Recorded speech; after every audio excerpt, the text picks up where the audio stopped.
They told me to move on Veterans Day morning, no less, while my knee still creaked from 82 and my coffee tasted like melted chalk. Name's Evelyn Carr, 62, logistics on paper, but that old stitched patch inside my jacket.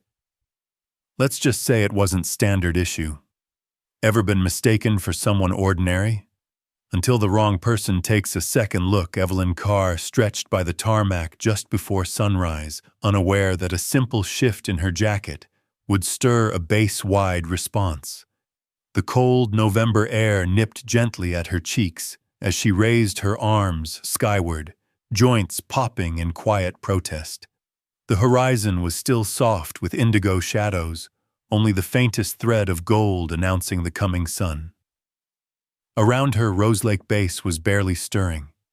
A trumpet's half-hearted scale wandered across the field from the direction of the drill yard, met with sleepy bird song and the rhythmic crunch of leaves beneath her boots. She'd been doing this for years, same spot, same time, same stretch. Most mornings, no one noticed the older woman with the weathered duffel and a thermos that steamed beside her. She liked it that way. Predictable, peaceful, and far from the hustle of briefing rooms and barked orders. But today was different. Veterans Day always was.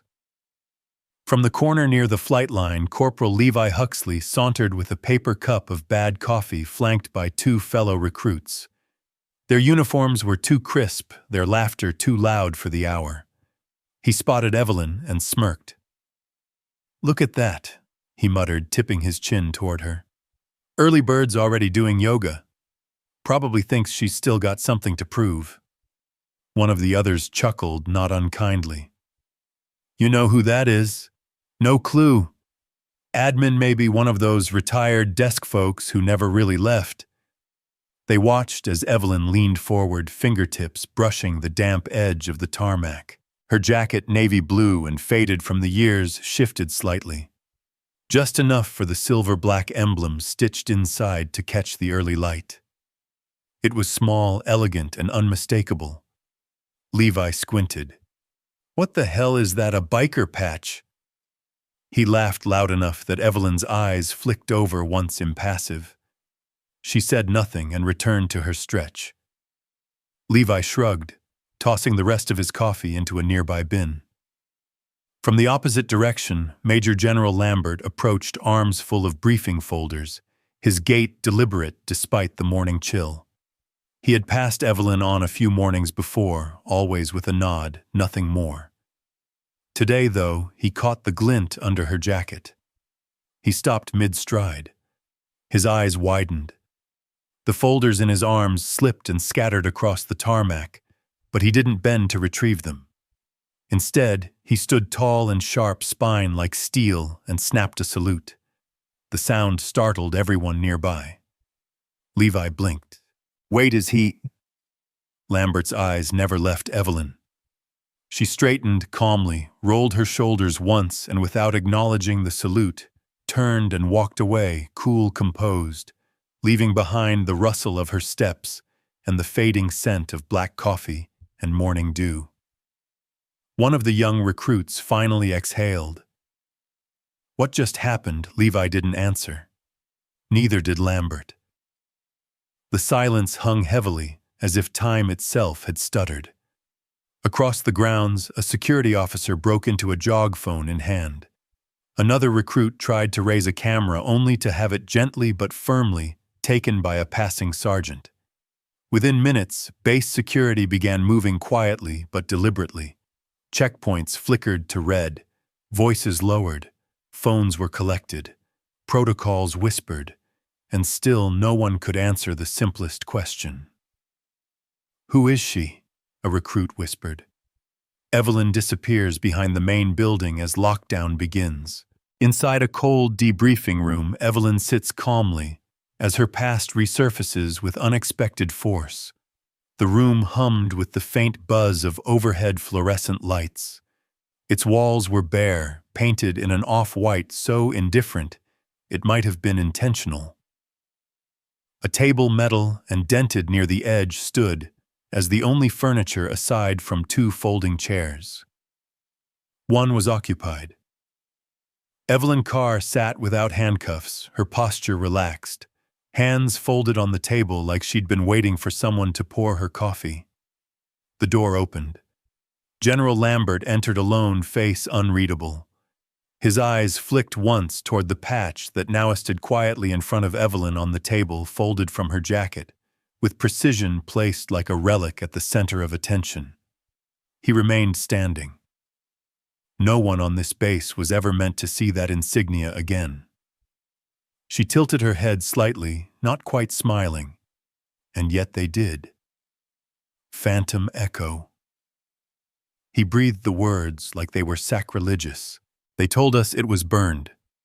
Gone. Files scrubbed. That was the point, Evelyn replied evenly. We were told to vanish. Some of us did.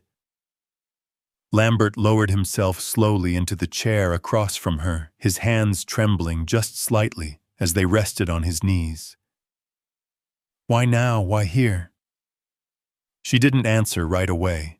Outside, the sun began to peek over the edge of the hangars, casting thin lines of gold through the half-shuttered windows. In the adjacent tech lab, screens flickered with overlays of the emblem. Tech specialist Rivera stood arms crossed, lips pressed into a thin line as code scrolled beside a digital reconstruction. She tapped a key. No database match, she murmured. But, wait. Her superior leaned in. What is it? Rivera enlarged a segment of the patch, a symbol embedded beneath the surface layer of thread. That's not just decorative. It's encoded.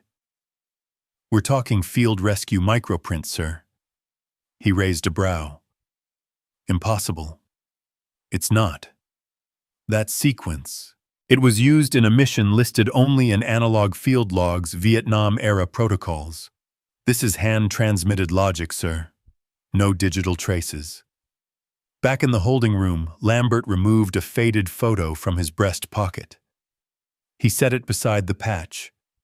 It was folded at the corners, old, but still sharp enough to see a younger Lambert. No stars yet on his collar, saluting someone half turned away from the camera. Only the shoulder patch showed. Same silver-black design. I saluted her, he said quietly, not lifting his gaze.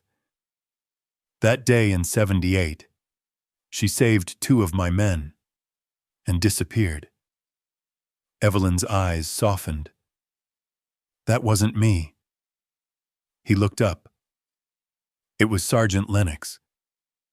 I just pulled him out after he was hit. She leaned back. He didn't make it. There was a silence. Not hostile, just heavy. 3 of us made it to the exfil point, she continued. Only one of them's still breathing. And I wasn't supposed to be. Lambert frowned. Why come back here now? She looked toward the window where the sun was climbing higher. Because your base is about to train a generation of soldiers using systems that run on things we never meant to preserve, she said quietly. And someone needs to explain what it cost. The door creaked open. A commanding officer stepped in, middle-aged, stiff-shouldered face pale. We need containment, he said, addressing Lambert. Until this is understood. Evelyn rose slowly. Contain whatever you like. I'm not hiding. I wear that patch because I'm still alive, and that alone is something none of you should take for granted. Lambert stood with her. You'll be escorted but not detained. Not yet. The CO looked ready to protest, but Evelyn had already stepped toward the door. She paused once beside him. I didn't come to threaten your systems, Colonel. I came to remind you of their origin. Back in the lab, Rivera adjusted her headset and leaned closer to the monitor. Her brow furrowed as she traced the branching logic from the reconstructed code. Sir, she whispered, turning to her superior voice, hushed but urgent.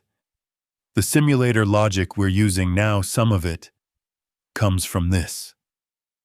A glitch in a simulator nearly hospitalizes a recruit, and Evelyn knows why. The simulation control room smelled faintly of burnt plastic and vending machine coffee, the kind that came in small white cups with rippled sides. Red lights blinked steadily across the console rows, casting a strange hue on the wet tile floor, where light from the rainy afternoon outside pooled through narrow windows. Lieutenant Madeline Park sat inside a neural sim pod, wires looping from her collar to the back of the seat. Her face, normally composed, now twitched with strain. Her breathing had grown erratic, chest rising too fast. Vitals climbing, the tech noted. BP spike. Heart rate 162. Shut it down, Evelyn said without hesitation. The officer at the console hesitated. Ma'am, she hasn't reached her final decision point, I said. Shut it down, Evelyn snapped. She moved toward the sim pod before the screen fully dimmed. The hatch hissed open, and Evelyn reached in gently, her voice low. Lieutenant Park, you're out now. You're safe. Eyes on me. Park's eyes blinked rapidly, disoriented. She tried to stand, but her legs gave way. Evelyn caught her easily and guided her to the bench just off the console deck. The room fell uncomfortably silent. Colonel Hartley stepped in arms, crossed over a damp jacket, jaw locked tight. What the hell happened? General Lambert entered behind him slower, his eyes tracking Evelyn's every move. She was routed through a logic tree that doesn't exist in this year's sim build, Evelyn said. Decision loop E7N shouldn't be live. Hartley scowled. That's impossible. This training system was rebuilt from scratch after the 2033 update. Then someone pulled legacy code. Evelyn replied, turning toward the console. Let me show you. She moved with surprising confidence, her fingers pulling up layers of code and simulation logic that scrolled with eerie familiarity. It was clear she wasn't guessing. This is today's module, she said, pointing to a central branching pattern. And this, she overlaid another segment, the lines shifting slightly, is from Phantom Echo. The branching logic for terrain decision-making was built for jungle recon, not urban hostage drills. Hartley leaned in. That's classified? It was, Evelyn replied, until someone reintroduced fragments of it without context. Rivera stepped in from the hallway, still holding a tablet. She's right, sir. I cross-referenced the crash log from Park's pod. It aligns with the echo branching. Hartley took a step back. So what are you saying, sabotage? I'm saying negligence, Evelyn said. Or arrogance.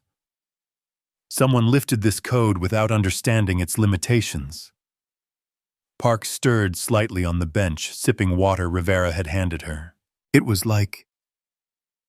I was back there, she whispered, but I've never even trained in jungle recon. Lambert hadn't said a word yet. He looked down at the paper map Evelyn had spread across the console earlier, an old training overlay. Her handwriting in the margins from decades ago was faded, but still legible. He turned toward Hartley. How many other modules have this flaw? We'd need a full audit. Hartley said tightly. Evelyn spoke before he could continue. 3 prior incidents, 2 last quarter, 1 6 months ago. All brushed off as operator stress. All involved logic paths that shouldn't exist. Hartley opened his mouth, then closed it. Lambert placed a hand on the back of Evelyn's chair. Do you have access to the archive? Only in my head, she replied, tone even. Then let's fix that, he said, turning to the tech staff around them. Run a full audit, Lambert ordered, and give her access. Corporal Huxley steps into the simulator, reluctantly unaware he's about to be led by a ghost from the past. The door hissed closed behind him, sealing the chamber in a hush of artificial air. Rows of blinking monitors wrapped around the chamber, each humming softly with dormant anticipation. Huxley adjusted his helmet, suppressing the smirk that had twitched when he walked past the observation window. He knew Hartley was in there, likely waiting for him to trip. Evelyn's voice crackled through the comms, neutral and precise. "Corporal? Confirm readiness." "Yeah, I'm ready," he muttered, flexing his gloved hands. His pulse quickened despite his outward calm. "Simulation Bay 3 is live in 5, the tech announced. Beyond the visor, the sterile bay faded into the dense green of a virtual jungle. The humidity was simulated, but it still felt stifling. Vines twisted around mossy trunks, birds cawed in bursts, and somewhere in the distance, digital gunfire echoed faintly, just enough to trigger a flicker of adrenaline. The scenario loaded, disrupted communications, injured personnel, and a time-sensitive evac. Text scrolled on his HUD. Huxley inhaled. Easy enough. He moved through the jungle with calculated steps, following the standard evac protocols. Evelyn offered no guidance. For 10 solid minutes, he kept pace, checking vitals, rerouting comms, tagging the injured for extraction. He even smirked as he rolled over a log and bypassed a tripwire trap, basic stuff. Then came the fork. 2 paths split ahead, one glowing faintly with pathing lights. The other dark, seemingly incomplete. "Path B," Evelyn's voice said flat. Huxley hesitated. "That's not the mapped evac route." "Correct," she replied. "Nothing more." Hartley's voice buzzed quietly in the observation room, asking the techs to mark timestamp Delta. Behind him, Lambert folded his arms. Huxley made a face. "You're setting me up," Corporal Evelyn said, quieter now. "Choose." He looked again. The mapped route had a terrain elevation warning and was flanked by 2 heat signatures, likely hostiles. The other path was nothing but question marks. He remembered Rivera whispering something the day before, "Some of it comes from this." Gritting his teeth, he took the unlit path. It wasn't smooth. The terrain dipped. Suddenly he tripped twice and the underbrush seemed coded to resist. But no hostiles appeared. After another 5 minutes of pushing, his HUD blipped with a new evac zone closer than the projected one. A hidden route. Phantom logic. "You're 2 minutes ahead of evac ETA." Evelyn's voice confirmed. "No injuries logged." In the observation room, Hartley leaned forward as data poured in. "Simulation complete," the tech announced. Silence held for a moment. Hartley finally spoke. "What was that outdated protocol?" Lambert answered. "From Phantom Echo." The technician projected side-by-side overlays. Evelyn's verbal reroute had diverted Huxley around a statistical dead zone. Casualty risk reduced by 41%. Through the glass, Huxley removed his helmet. He didn't look smug. He didn't look anything. He glanced once at Evelyn, who stood quietly near the console with a folded paper map in her hands, the edges worn, corners frayed. Hartley muttered, "This isn't over." Evelyn quietly, "It never is." A grainy video clip leaks online, a salute, a patch, and a woman everyone thought forgotten. The clip was less than 7 seconds. No sound, no commentary. Just General Lambert standing rigid at sunrise, his hand raised in a full salute toward an older woman in sweats stretching by the tarmac. As she turned, the brief flash of a silver-black patch peeked beneath her jacket. That was all. But it was enough. By nightfall, the video had crossed 6 veteran forums, gone semi-viral, in a closed Reddit group for classified ops vets, and sparked a 40-post thread titled, "Who is she?" Some thought it was a hoax. Others claimed they remembered the patch from somewhere, a whisper on an operation that had no name.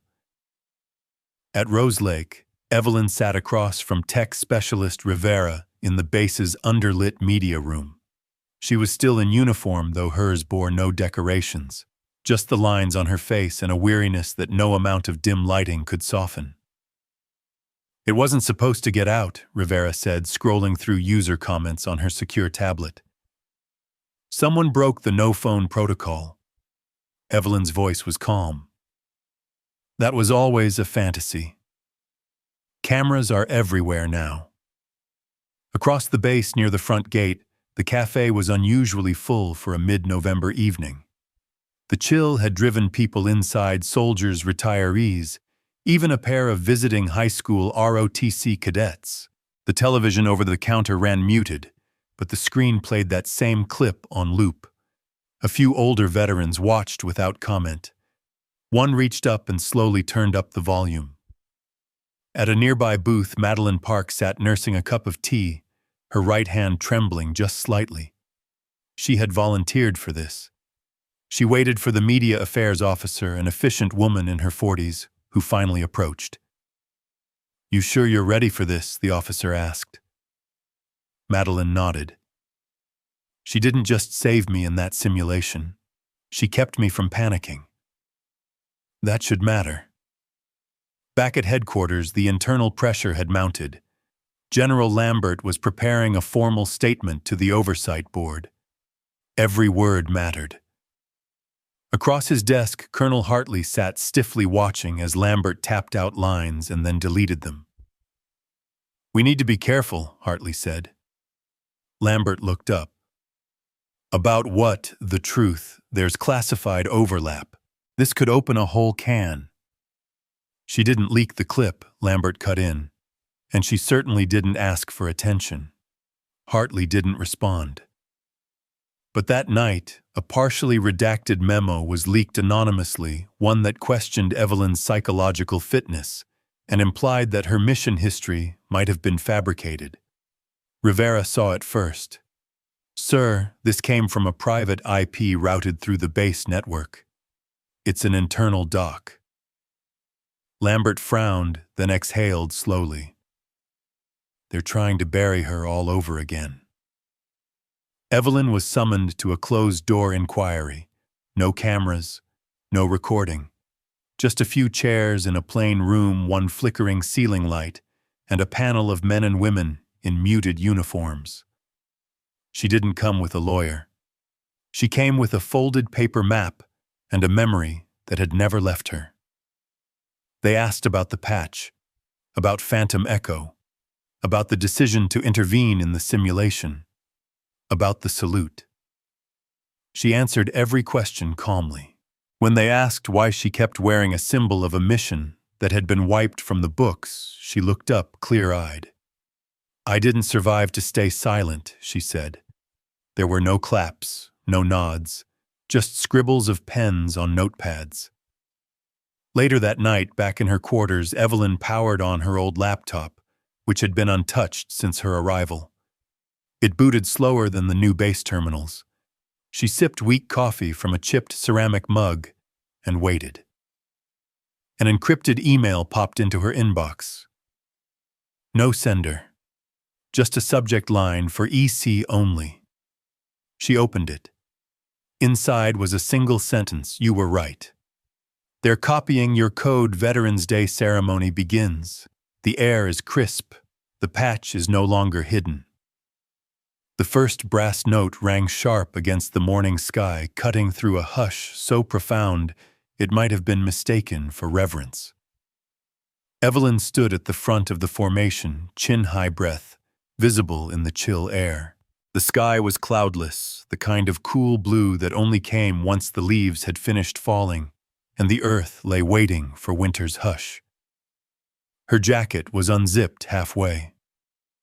No longer hidden, the silver-black patch rested square on her left shoulder, the edges slightly frayed, the stitching older than many of the recruits in attendance. Flags snapped in the breeze above them. Drums pulsed low and even. General Lambert stood just to her right, arms clasped behind his back, the wind tugging lightly at the hem of his coat. Evelyn took a step forward. When we carried codes, she began, voice steady, unamplified but clear. They weren't just sequences. They were lives. Coordinates meant someone's father got home. A call sign meant someone's sister was found.